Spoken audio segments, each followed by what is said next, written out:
Matius 25. Gadis-gadis yang bijaksana dan gadis-gadis yang bodoh. Pada waktu itu, hal kerajaan sorga seumpama 10 gadis yang mengambil pelitanya dan pergi menyongsong mempelai laki-laki. 5 diantaranya bodoh dan 5 bijaksana. Gadis-gadis yang bodoh itu membawa pelitanya tetapi tidak membawa minyak. Sedangkan gadis-gadis yang bijaksana itu membawa pelitanya dan juga minyak dalam buli-buli mereka.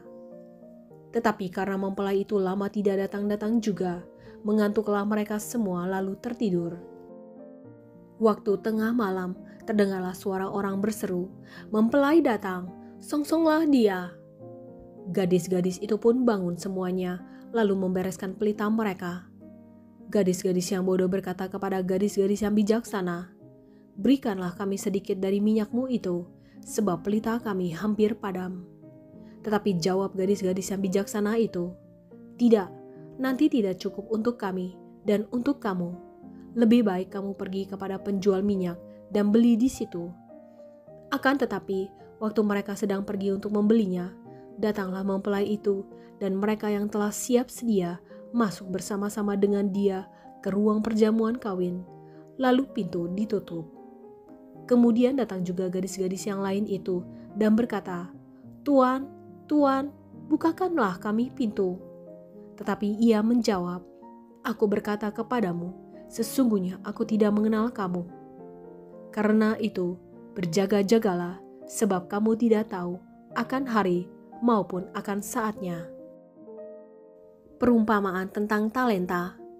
Sebab hal kerajaan sorga sama seperti seorang yang mau berpergian ke luar negeri, yang memanggil hamba-hambanya dan mempercayakan hartanya kepada mereka.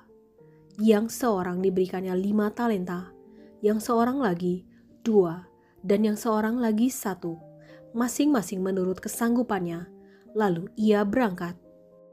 Segera pergilah hamba yang menerima 5 talenta itu. Ia menjalankan uang itu, lalu beroleh laba 5 talenta. Hamba yang menerima 2 talenta itu pun berbuat demikian juga dan berlaba 2 talenta. Tetapi hamba yang menerima 1 talenta itu pergi dan menggali lubang di dalam tanah, lalu menyembunyikan uang tuannya. Lama sesudah itu, pulanglah tuan hamba-hamba itu, lalu mengadakan perhitungan dengan mereka. Hamba yang menerima 5 talenta itu datang dan ia membawa laba 5 talenta. Katanya, "Tuan, 5 talenta Tuhan percayakan kepadaku. Lihat, aku telah beroleh laba 5 talenta." Maka kata tuannya itu kepadanya, "Baik sekali perbuatanmu itu, hai hambaku yang baik dan setia. Engkau telah setia dalam perkara kecil, aku akan memberikan kepadamu tanggung jawab dalam perkara yang besar. Masuklah dan turutlah dalam kebahagiaan tuanmu." Lalu datanglah hamba yang menerima 2 talenta itu. Katanya, "Tuan, 2 talenta Tuhan percayakan kepadaku. Lihat, aku telah beroleh laba 2 talenta." Maka kata tuannya itu kepadanya, "Baik sekali perbuatanmu itu, hai hambaku yang baik dan setia. Engkau telah setia memikul tanggung jawab dalam perkara yang kecil. Aku akan memberikan kepadamu tanggung jawab dalam perkara yang besar. Masuklah dan turutlah dalam kebahagiaan tuanmu." Kini datanglah juga hamba yang menerima 1 talenta itu dan berkata, "Tuan, aku tahu bahwa Tuan adalah manusia yang kejam, yang menuai di tempat di mana Tuan tidak menabur, dan yang memungut dari tempat di mana Tuan tidak menanam. Karena itu, aku takut dan pergi menyembunyikan talenta Tuan itu di dalam tanah. Ini, terimalah kepunyaan Tuan." Maka jawab tuannya itu, "Hai kamu, hamba yang jahat dan malas. Jadi kamu sudah tahu bahwa aku menuai di tempat di mana aku tidak menabur dan memungut dari tempat di mana aku tidak menanam.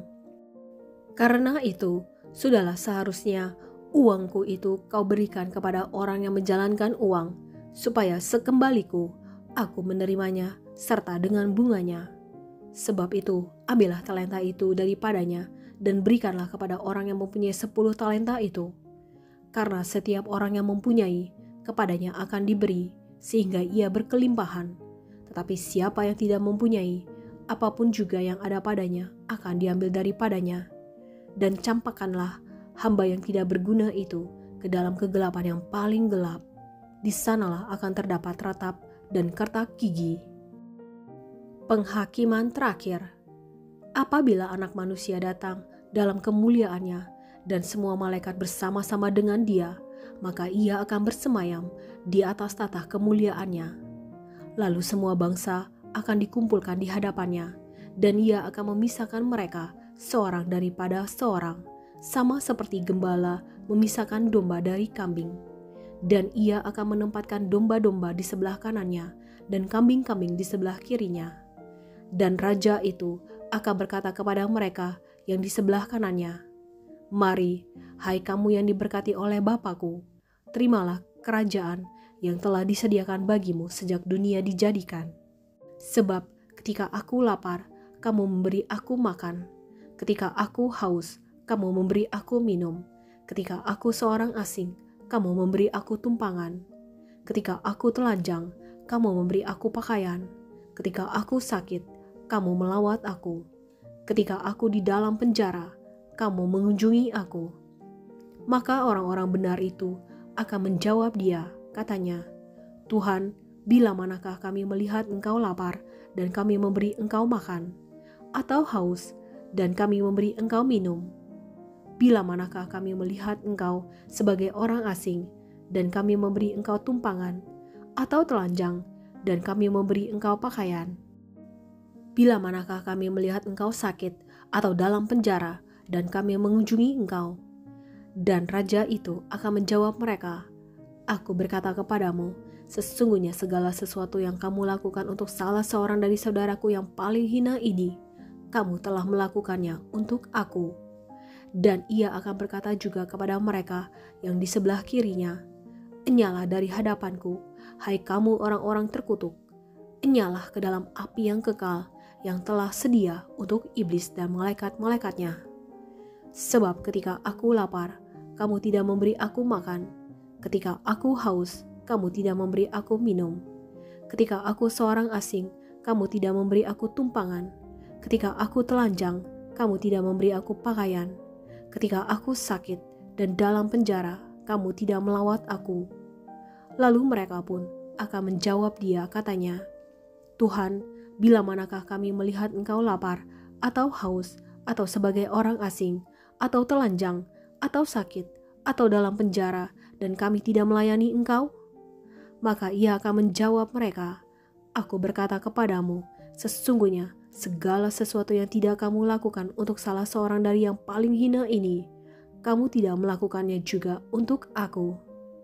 Dan mereka ini akan masuk ke tempat siksaan yang kekal, tetapi orang benar ke dalam hidup yang kekal.